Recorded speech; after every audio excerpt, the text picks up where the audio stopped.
Shalom bien-aimé dans le Seigneur, bonjour à tous. Je viens particulièrement m'adresser à un enfant de Dieu qui traverse des moments difficiles. Je viens m'adresser à un enfant de Dieu qui a l'impression que Dieu l'a abandonné. Lorsque nous lisons dans 2 Chroniques 32 à partir du verset 31, la Bible nous parle du roi Ézéchias. La Bible nous dit que lorsque les chefs de Babylone envoyèrent des messagers auprès de lui pour s'informer du prodige qui avait eu lieu dans son pays, Dieu l'a abandonné. Est-ce que vous vous rendez compte qu'on nous parle d'un homme qui a expérimenté Dieu? On nous parle ici d'un homme qui a vu un signe, qui a vu un prodige. On nous parle d'un homme qui a vu Dieu à l'œuvre, qui a expérimenté Dieu. Et lorsque ceux du dehors ont entendu parler de lui, la Bible dit qu'ils envoyèrent des messagers pour s'informer du prodige qui avait eu lieu. Ils ont envoyé des gens pour toucher du doigt. Ils ont envoyé des gens pour voir si réellement ce qu'ils avaient appris était vrai. Et lorsque ces gens-là arrivent, la Bible dit que Dieu l'abandonna.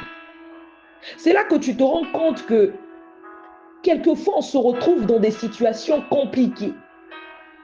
On ne réalise pas que c'est Dieu qui permet qu'on se retrouve là. Il y a quelqu'un, on a entendu parler de toi. Ta renommée s'est répandue partout.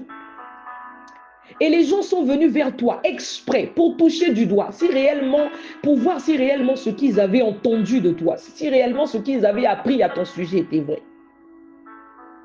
Il paraît que Dieu est avec lui. Il paraît que Dieu travaille avec lui. Il paraît que Dieu fait des grandes choses avec lui. Il paraît qu'il a l'onction. Il paraît qu'elle a été ointe. Il paraît que c'est un serviteur de Dieu. Il paraît que c'est une servante de Dieu. Il paraît que c'est un enfant de Dieu. Il paraît qu'il prie que Dieu est dans sa vie. Mais une fois sur place, bien-aimé, Dieu t'abandonne. Et ce que j'aime dans cette parole, c'est qu'on dit que Dieu l'abandonna pour l'éprouver, afin de connaître tout ce qui était dans son cœur. Ça nous rappelle Deutéronome 8, à partir du verset 2. La Bible dit, souviens-toi de tout le chemin que l'Éternel, ton Dieu, t'a fait faire pendant ces 40 années dans le désert, afin de t'humilier et de t'éprouver, pour savoir quelles étaient les dispositions de ton cœur, et si tu garderais ou non ces commandements. Bien-aimé, quand tu lis cette parole, tu te dis, mais Seigneur, tu sais toutes choses, tu es Dieu. Oui, il a besoin de t'éprouver. Il sait toutes choses, c'est vrai. Vous savez, en tant que père, vous connaissez votre enfant. Mais le fait de connaître votre enfant ne vous empêchera pas de l'éprouver, de mettre votre enfant sur un fait accompli pour voir si réellement, si réellement, si réellement votre enfant est aussi mature que vous le pensez. Vous l'avez enseigné, vous l'avez inculqué des valeurs. Mais cela ne vous empêcherait pas, cela ne va pas vous empêcher de le mettre à l'épreuve. Vous aurez quand même besoin de vous assurer, de le voir manifester ce que vous percevez en lui. Oui, on dit que Dieu l'abandonna. Dieu l'abandonna pour l'éprouver, afin de connaître tout ce qui était dans son cœur. Imaginez comment Ézéchias a vécu cela. On a entendu parler de toi. Et là, on te voit. Tout le monde a des regards braqués sur toi. On voit que Dieu t'a abandonné. Et Dieu rendra visible. Il fera en sorte que ces personnes-là remarquent qu'il y a quelque chose qui ne va pas. Sans que tu ne fasses exprès. Ils vont remarquer que non, il y a quelque chose qui ne va pas. Ils verront l'incohérence entre ce qu'ils ont appris de toi et ce qu'ils voient, ce qu'ils semblent percevoir sur le terrain. Il paraît qu'il ou elle a Dieu dans sa vie. Mais pourquoi cette situation, ce problème perdure? Mais pourquoi il se retrouve en prison alors que Dieu est avec lui? Comment il peut se retrouver en prison? Comment?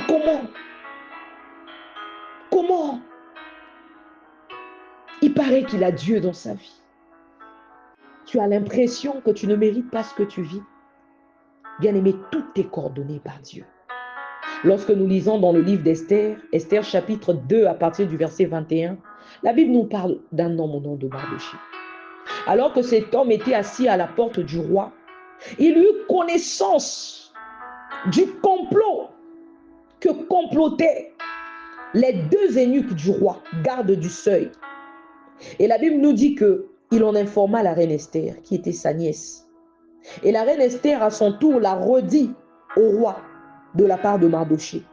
Et la Bible dit que le fait ayant été vérifié et trouvé exact, les deux eunuques furent pendus à un bois. Et cela fut écrit dans le livre des chroniques en présence du roi. Je viens dire à un enfant de Dieu, ne te décourage pas. Bien-aimé, toutes tes bonnes actions, tout ce que tu fais est écrit quelque part. Tu te dis que je ne mérite pas, Seigneur. Je fais beaucoup de bien aux gens. Je sème beaucoup. Je te sers avec mon cœur. Bien-aimé, tout ce que tu fais est écrit quelque part. C'est écrit dans le livre des souvenirs. Bien-aimé, Mardochée avait sauvé la vie au roi. Mais la Bible nous dit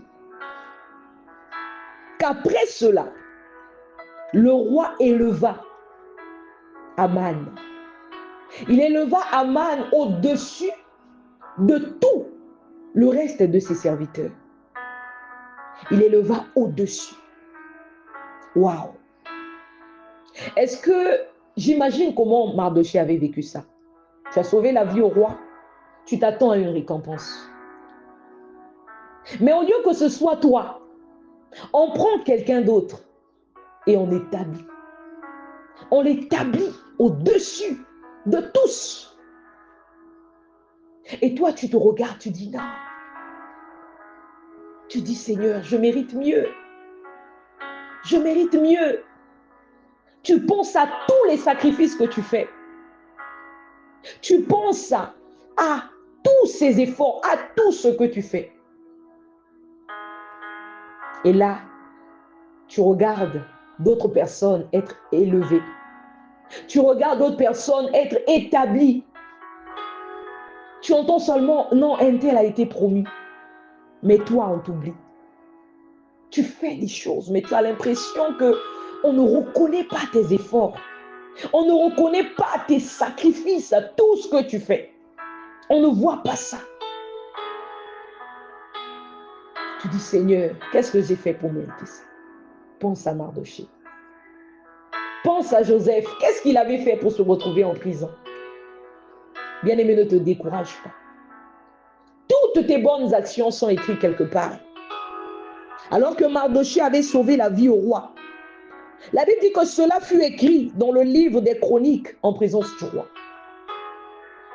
Qu'est-ce que Joseph avait fait pour se retrouver en prison? Bien-aimé, il s'est retrouvé d'abord en Égypte en tant qu'esclave. Lui, l'enfant chéri de son père. Il se retrouve en tant qu'esclave, loin de ses parents, en Égypte. Et de là, il se retrouve en prison alors qu'il n'avait rien fait.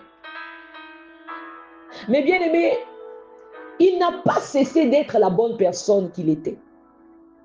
Il n'est pas devenu désagréable. Il n'est pas devenu aigri parce que la vie ne l'avait pas fait de cadeau. Des fois, on pense qu'on a raison d'être aigri. Des fois, on pense qu'on a raison parce que la vie ne nous a pas fait de cadeau. Non. En prison, il avait toutes les raisons d'abandonner. Mais on voit que Joseph, même en prison, il n'a pas cessé d'être une bonne personne. Joseph, en prison, interprétait des songes. Il servait son Dieu. Toi et moi, lorsque nous traversons des moments difficiles, on abandonne. On abandonne. Même dans la prison, il servait son Dieu. Il savait que ce don lui avait été donné. La Bible dit que chacun de vous mette au service des autres le don qu'il a reçu. 1 Pierre 2, verset 5. Non, 1 Pierre 5, verset 8. Amen. Il n'a pas cessé de servir en prison. Il n'est pas devenu amer. Et vous savez, la Bible nous dit que dans cette prison, Un jour, il a interprété des songes de l'eunuque, de les chansons et du panetier du roi. Et lorsque cela se concrétise, la Bible dit que Joseph a été oublié. On l'a oublié. Alors qu'il leur avait demandé une seule chose. Il avait dit à cet homme-là, souviens-toi de moi quand tu sortiras d'ici. La Bible dit qu'il a été oublié. Quelqu'un qui fait du bien. Tu peux t'accrocher à quelqu'un, tu dis non, un tel au moins pensera à moi quand il sortira de cette situation. Tu soutiens les gens, que ce soit par des prières, que ce soit financièrement, que ce soit par des conseils ou je ne sais comment. Mais dès que ces personnes sortent de ces situations, elles t'oublient. Elles t'oublient. Et toi, tu demeures dans cette situation. Tu te dis, Seigneur, pourquoi est-ce qu'on m'oublie autant? Qu'est-ce que j'ai fait pour mériter ça? Pense à Mardochée. Cela avait été écrit dans le livre des Chroniques en présence du roi. Et la Bible nous dit qu'un jour, cette nuit-là, le roi ne put pas dormir. Il se fit apporter le livre des annales, les chroniques. On les lut devant le roi et l'on trouva écrit ce que Mardochée avait révélé au sujet de Bigthan et de Téresh, les deux eunuques du roi, gardes du seuil, qui avaient voulu porter la main sur le roi Assuérus. Le roi dit, quelle marque de distinction et d'honneur Mardochée a-t-il reçu pour cela? Il n'a rien reçu, répondirent ceux qui servaient le roi. Alors le roi dit, qui est dans la cour? Aman était venu dans la cour extérieure de la maison du roi pour demander au roi de faire pendre Mardochée au bois qu'il avait préparé. Les serviteurs du roi lui répondirent, c'est Aman qui se tient dans la cour. Et le roi dit qu'il entre. Aman entra et le roi lui dit, que faut-il faire pour un homme que le roi veut honorer?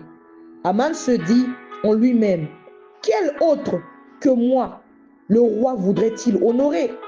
Et Aman répondit au roi, pour un homme que le roi veut honorer, il faut prendre le vêtement royal dont le roi se couvre et le cheval que le roi monte et sur la tête duquel se pose une couronne royale. Remettre le vêtement et le cheval à l'un des principaux chefs du roi, puis revêtir l'homme que le roi veut honorer, le promener à cheval à travers la place de la ville et crier devant lui, c'est ainsi que l'on fait à l'homme que le roi veut honorer. Le roi dit à Aman, prends tout de suite le vêtement et le cheval, comme tu l'as dit, et fais ainsi pour Mardochée le juif, qui est assis à la porte du roi. Ne néglige rien de tout ce que tu as mentionné. Bien aimé, ce que j'aime dans cette parole, c'est que malgré que le bienfait de Mardochée n'avait pas été pris en compte, Mardochée ne s'était pas découragé. Il venait toujours s'asseoir à la porte du roi. Oh, bien aimé, la récompense ne viendra pas te trouver ailleurs. La récompense va te trouver à ton poste, en train de faire ce que Dieu t'a appelé à faire. La récompense ne va pas te trouver dans les lamentations.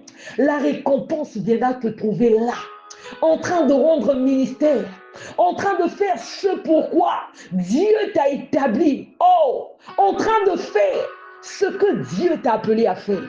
Alors qu'il était assis comme d'habitude, là, devant la porte du roi. Oh, bien-aimé, le roi fit appeler Mardochée. La Bible dit que ce jour-là, le roi s'est souvenu en lisant le livre des Chroniques.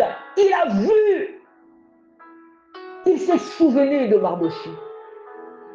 Et il a demandé quelle marque de distinction, quelle récompense il avait reçue pour avoir sauvé la vie au roi. Oh, Oh, bien-aimé, un jour, le livre des souvenirs parlera pour toi. Un jour, le livre des souvenirs parlera en ta faveur. La Bible déclare dans Proverbe 21 au verset 1 que le cœur du roi est un courant d'eau dans les mains de l'Éternel. Il incline où il veut. Bien-aimé, les cœurs des hommes sont un courant d'eau dans les mains de l'Éternel. Oh, bien-aimé, le cœur de ton chef, le cœur, oh, de celui qui a un mot, qui peut seulement faire quelque chose ou dire un mot. Oh, bien-aimé, à propos de ton cas, à propos de ton problème, le cœur de ton chef, oh, bien-aimé, est un courant d'eau dans sa main. L'Éternel incline où il veut. L'Éternel incline les cœurs des chefs, des rois, des personnes élevées en dignité, des gouverneurs. Dieu tient leur cœur dans sa main. Il incline où il veut. Il incline où il veut. Bien-aimé, ne te décourage pas. Alors que Mardochée était assis comme d'habitude, ce jour-là, le roi l'a fait appeler. Le roi a demandé à ce qu'on l'appelle. Le roi l'a envoyé chercher. Oh, bien-aimé, ne te décourage pas. C'est là que Dieu va te trouver. En train de faire des bonnes actions. En train d'aider les gens, de les soutenir. En train de servir dans le temple de Dieu. Là, à la porte du roi. Ne te décourage pas. Imaginez un instant que si Mardochée s'était dit, mais depuis là aussi, finalement, même lorsque j'ai sauvé la vie au roi, de toutes les façons, on m'avait oublié, je n'irai plus là-bas. Oh, un jour,